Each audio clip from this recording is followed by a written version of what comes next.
అక్కడ అందులో కనుక్కున్నారనుకోండి ఆ ఎయిర్‌పోర్ట్‌లో సో అండ్ సో పేరుతో అన్నప్పుడు ఇక్కడ రాజిరెడ్డినో ఏదో పేరుతో ఉందట.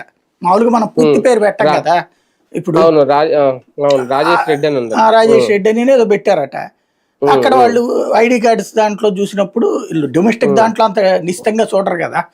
అదే అవును. వీటిట్లో అయితే వీసాలు అయన్నీ ఉంటాయి. డొమెస్టిక్ దాంట్లో ఈ 6 ఉందా లేదా చివరన రెడ్ ఉందా లేదా ఇవి అంతే. చూసుకుంటారు.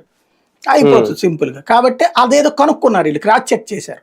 అక్కడ ఉంటారు అది. కదా ఈళ్ళ మనుషులు అడుగుంటారు. అవును. సో అండ్ సో ఫ్లైట్ ఎక్కాడని చెప్పుంటారు. అయితే హైదరాబాద్‌లో దిగాడంటే హైదరాబాద్ నుంచి బెజవాడకి వస్తాడు అతను రేపు పొద్దున. కామన్‌గా వస్తాడు అతను. వచ్చే ముందు అరెస్ట్ చూపించారు సింపుల్‌గా. అంటే లొంగిపోయాడు అనుకోవాలా? వీళ్ళే పట్టుకున్నారా మాట వీళ్ళే పట్టుకున్నారు.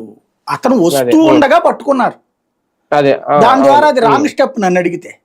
ఎందుకంటే ఆ పట్టుకున్నది ఏదో బయటికి చెప్పకుండా ఉండాల్సింది. కానీ ఎయిర్‌పోర్ట్‌లోకి వెళ్ళి పట్టుకున్నారు. ఎయిర్‌పోర్ట్‌లో పట్టుకోవడం వల్ల ఎవిడెన్స్ వచ్చేస్తది. అవును. నిజంగా వీళ్ళు చెప్పినట్టు ఆ స్క్రీన్ ప్లే అంతా నిజమయ్యి గోవాలోనే తెలుసు. గోవా నుంచి ఇక్కడికి వచ్చాడు. ఇక్కడి నుంచి చెన్నైకి వెళ్దాం అనుకున్నాడు. చెన్నై నుంచి దుబాయ్ వెళ్దాం అనుకున్నాడు అన్నప్పుడు గోవాలోనే లోపలేసేస్తే ఆ తర్వాత తీసుకొచ్చి విచారించుకుంటే ఎవరికి తెలుసుది బయటికి? అతను ఫోన్లు వాడట్లేదు, ఎవరికి కమ్యూనికేషన్‌లో లేడు, జాగ్రత్తలు తీసుకున్నాడు చాలా అని రాశారు ఆ పుస్తకంలో. ఓవరాల్ ఇది మనకి నవలల్లో నేను బాగా నవల్స్ చదివేవాడిని. ఇదివరకు ఈ మధ్యన ఈ వీడియోలు చేయడం అలవాటు అయ్యాక కుదరట్లేదు కానీ నవల్స్ డిటెక్టివ్లు బాగా చదివేవాడిని. ఇప్పుడు పేపర్లు చదువుతుంటే నాకు ఆ నవల్స్ డిటెక్టివ్స్ చదవలేదన్నటువంటి ఫీలింగ్ కలగట్ల. స్క్రీన్ ప్లే బాగా రాస్తున్నారు. అంతకంటే చక్కగా రాస్తున్నారు కథలును. కాబట్టి ఇది రాజకీయ కథలు. మన కళ్ళెదురుగుండా ఉన్న పాత్రల్ని అందులో ఫిక్స్ చేస్తున్నారు అనమాట. అంటే చదివే కొద్దీ థ్రిల్లింగ్ ఉండాలి కదా!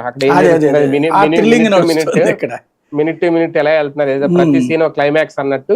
అంటే నిజంగా గోవా నుంచి ఆయన దుబాయ్ వెళ్ళిపోవాలనుకుంటే డైరెక్ట్ గా చెన్నై వెళ్ళిపోయి